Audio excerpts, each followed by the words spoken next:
Hello, my name is David Lantz, and I'd like to introduce for you through this video a new novel that I have written as an ebook published through Amazon's Kindle technology called The Sword of the Scroll.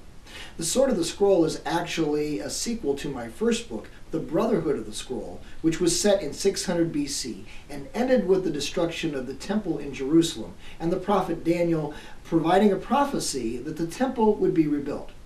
The Sword of the Scroll picks up where that one ended by having Daniel looking for a young boy who would grow up to be the man known in history as Cyrus the Great, the person that the prophet Isaiah foretold would allow the Jews to come home from Babylon to rebuild the temple.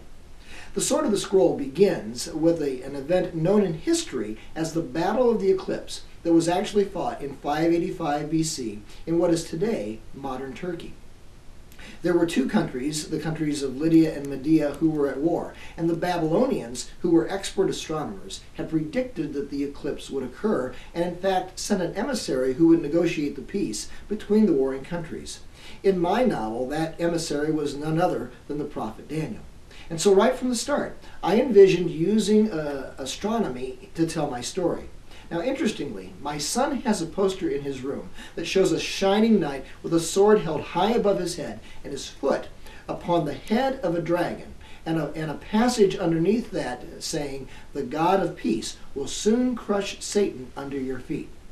Well, I thought immediately of two constellations in the northern sky, the constellations of Hercules and Draco. In ancient Greek mythology, Hercules was the son of Zeus, and so we then see this where sometimes in the night sky, that constellation of Hercules has its foot resting upon the head of Draco. Well, this is a clear reference to the Bible with the Son of God, Jesus Christ, who would crush Satan, the snake, under his feet.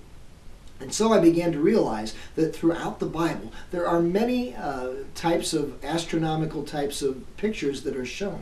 And so I conceived of a storyline that wove the story of astronomy, the geography of the Middle East and Turkey, along with end-time prophecy from the Old Testament books of Daniel and Ezekiel, together to tell a story of spiritual warfare in the heavenly realms.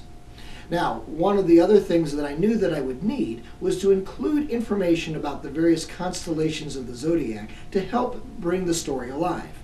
But one of the concerns that I had was I didn't want to be advocating stuff about astrology or the occult, especially for a Christian audience.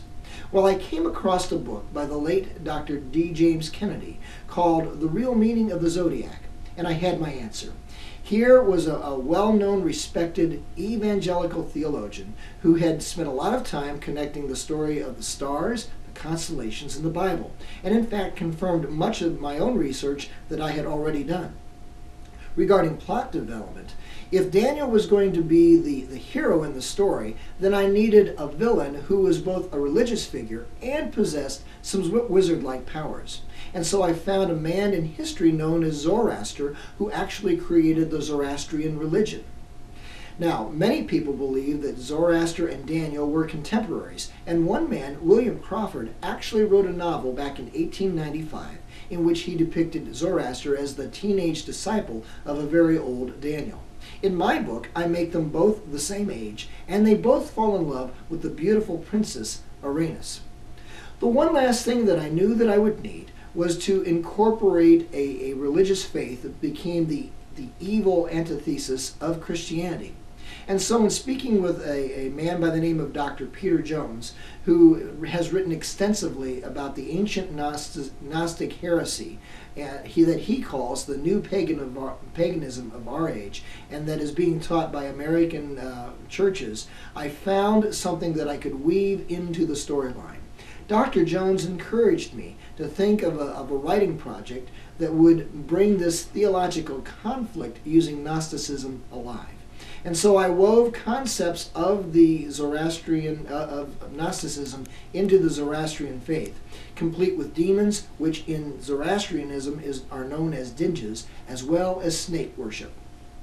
The product of this is my story, The Sword of the Scroll, two warring empires of religious faiths that act out the spiritual warfare in the heavenly realms here on earth. It is a book that I've chosen to publish as an ebook through Amazon's Kindle technology, which allows me to embed hyperlinks into the book so that you, the reader, if you want, can click and go out on the internet to learn about the people, places, events, Bible references, and other things that I talk about in the novel. The Sword of the Scroll has wizards, it has warriors, it has spiritual warfare, it has end-time prophecy, and it even has romance, all tied up to provide both an entertaining and an educational way to get into the Bible. To learn more about me, David Lantz, and the other books that I've written, please go to my website at www.wisejargon.com, or if you prefer, simply go to Amazon's Kindle store to download a free synopsis of either the Brotherhood of the Scroll or the Sword of the Scroll.